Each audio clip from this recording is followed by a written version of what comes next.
We take you to Germany, shall we? Well, JoyNews reporters have been traveling across Germany to investigate Europe's migrant crisis. We'll be hearing the chilling story of a Ghanaian from Zongo in Kumasi battling the German authorities to remain in the country after crossing the Mediterranean to seek a new life. It was a tough journey across the Mediterranean, all in a bid to see that new life. Well, the Ghanaian migrant Sani Musa traveled for more than a month through Burkina Faso, Nigeria and Italy to get to Germany. He's applied for a permanent stay, but authorities say he must return to Ghana. Here is a report put together by Erastus Asaridonko. It was a brush with death, crossing the Mediterranean Sea in a tiny dinghy, carrying hundreds of migrants, all in search of a better life in Europe. Sani Musa from Zongo in Kumasi first traveled to Libya, where he was arrested and kept in a camp.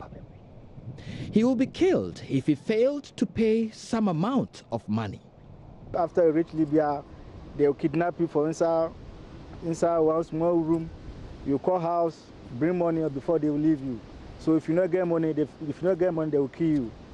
So if you call house like this, perhaps people they will try to send you small money because they will leave you. If not that, they will kill you. How much? Like they feel like dollars, like $300 or $400.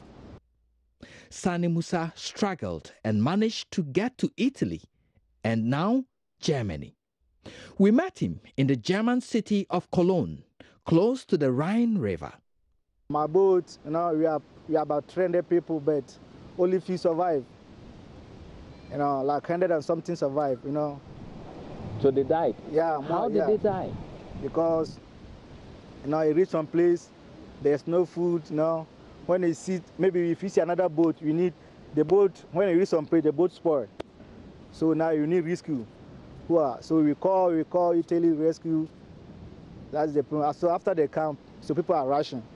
So the boat have capsized. So if you can swim, you survive. You cannot swim, that's the problem. Sani Musa has been asked to go back home. Yeah. But he says, Germany, I'm living, now I'm seeking asylum here. I'm an asylum seeker now in Germany, but the same story, they are not accepting my asylum, so I'm still inside. I put fire for person farm, so they are farming for my country, so that's why I'm scared.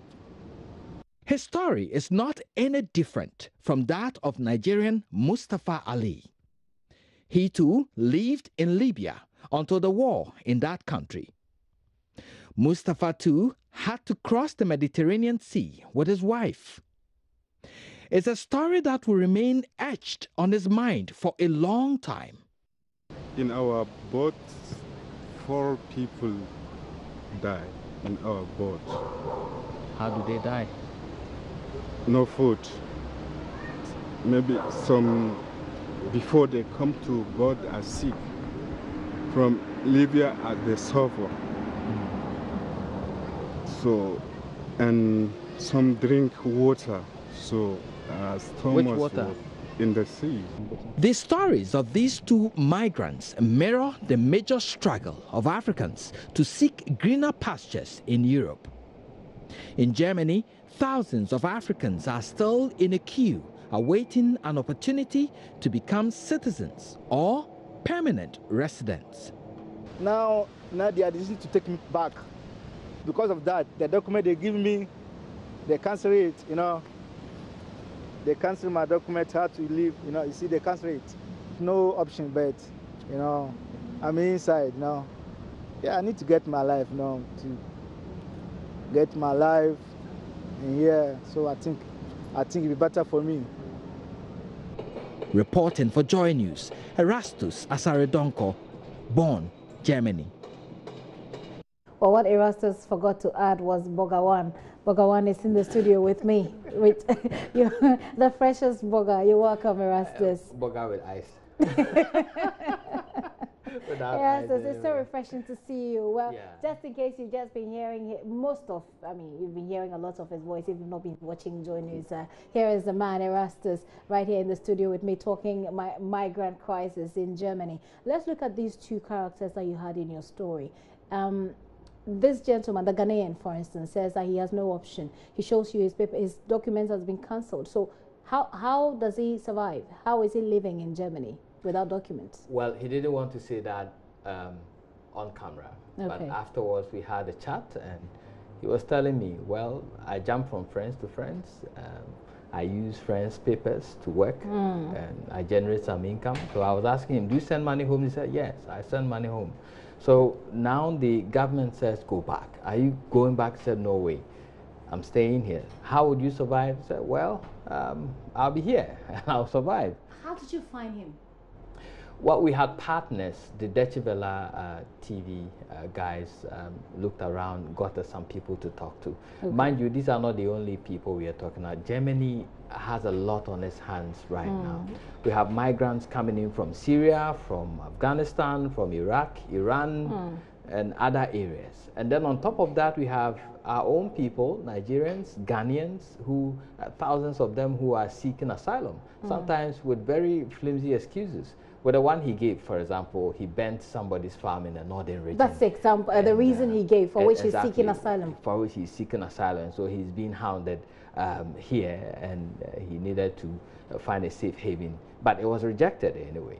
The other guy you saw also traveled the same length from Libya through the desert, then to through the Mediterranean in boats, survived with his wife, came through Italy, then to Germany, and now he's also seeking asylum. His has been accepted on the grounds that back home, northern Nigeria, where he comes from, there is a war, you know, okay.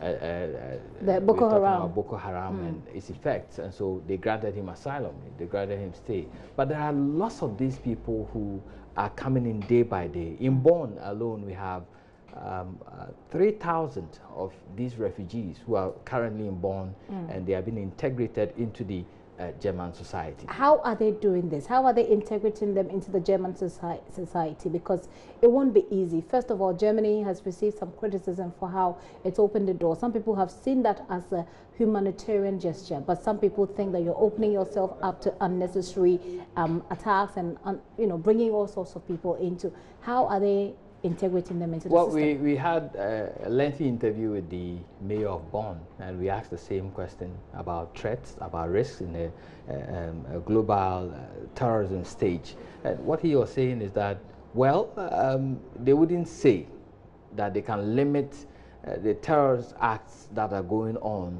to refugees who are coming in. And so whether you like it or yes, terrorism will be there, but then the refugees who are coming in, they do not have anywhere to stay, especially the children and women. And so they should be able to help them. And that is exactly what they are doing. So they are giving them some amount of money every month. They give them a place to stay. And then gradually they find places for them when the applications have been accepted. Do they find them work to do? Because otherwise then they become a burden on the taxpayer. In fact, we went to one such location where people who have training in certain fields are being, integrated. There are some who are nurses, but they do not have any documents to prove. So they are going through the whole nursing training all over again. And after they've been successful and gotten the degree, there are jobs, especially the jobs available now is caring for the aged, for example. And so that is an area where they are looking into now. There are others who are also being integrated into other forms of labor. But the German people themselves, there are some who are skeptical about Angela Merkel's decision to accept more refugees and all that. And this is a discussion that I've been having with the DW's political correspondent. Tomorrow, well, Wednesday, we'll have another round of conversation with them. We look at European politics. But tell me about your own experience in Bonn, not as a migrant, of course, but someone who's talking to migrants. How has it been? Well, it was great. We were assigned camera teams. In fact, we had journalists from Nigeria, from Morocco, and then from Lebanon.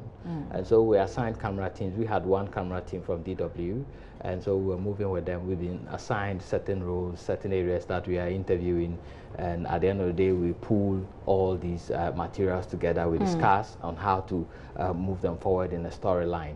So we did some other things on our own, and we went into the city of Cologne, for example, and we did a nice feature, which we'll be showing on JoyNews TV. Well, very soon we want to see it. But what is it?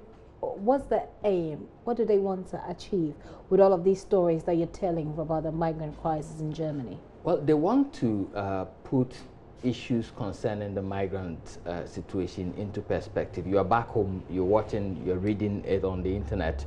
It looks like numbers and figures. But then when you get closer, you see that these are people with horrible stories to tell. They are doing this to put into perspective how people will see the upcoming election. You know, the federal elections in Germany is coming up in December, and so they are trying to September or December? September, sorry. So they are trying to test people's pulse to find out how people see the issues that will influence voting come September. All right. So you're happy? I feel great. Okay, Erastus Asare-Donker has been in Germany with Fifi Kumsi. How is Fifi? He's good. He was talking about getting fufu and stuff. Did you get fufu to eat in Germany? Fufu in Germany. It's very expensive. Oh, yeah? Okay. Well, Erastus has been on the Deutsche Welle program with Fifi Kumsin, and they'll be bringing you more of the stories that they put together, more of the features that they put together from Germany. Don't worry, if you've not been there before, we'll bring you live pictures. Puts you a bit closer, doesn't it? Erastus, thank you very much for passing through and sharing that story with us. Well, away from that, road carnage remains a major issue of concern to Ghanaians, especially road users. When we come back from this break, we'll talk more about road carnage, bring it into perspective the very unfortunate incident last week that took the life of the equipment officer of the Kumasi Asante Kotoko. Please stay.